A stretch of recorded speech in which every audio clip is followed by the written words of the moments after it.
In today's video, I'm going to teach you how to open an Etsy shop from Bangladesh and check whether Etsy Payments is officially available. Before you begin creating your shop, the first thing you need to do is open Google Chrome and visit Etsy's official website.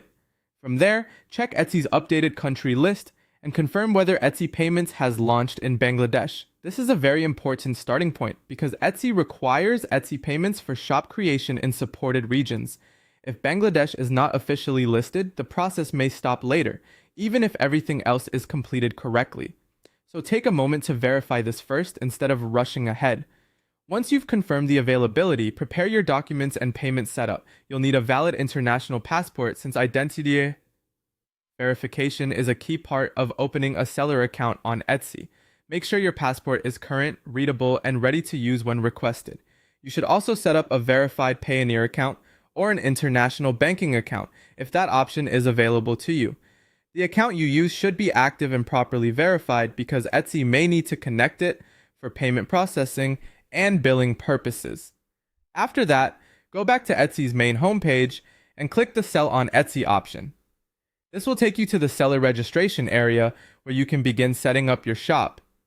Enter your registration email carefully and make sure you use an email address you can access easily since Etsy may send verification messages or important updates there.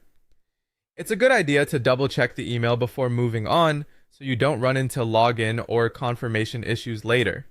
Next, you'll be asked to enter your country location, choose your base store currency, and select your shop name. Be careful when filling in these details because they affect how your shop is set up from the beginning.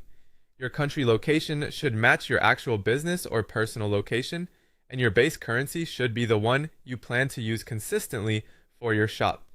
When choosing a shop name, try to make sure it is simple, professional, and relevant to the type of products you plan to sell. Finally, complete the billing section, connect your active bank account details, and click Open Shop. At this stage, accuracy matters a lot, so review all submitted information before finalizing. Keep in mind that if Etsy Payments is not officially supported in Bangladesh, shop creation will remain locked even if you complete every field correctly. So if you reach that point and cannot proceed, the issue is likely regional support rather than a mistake in your application.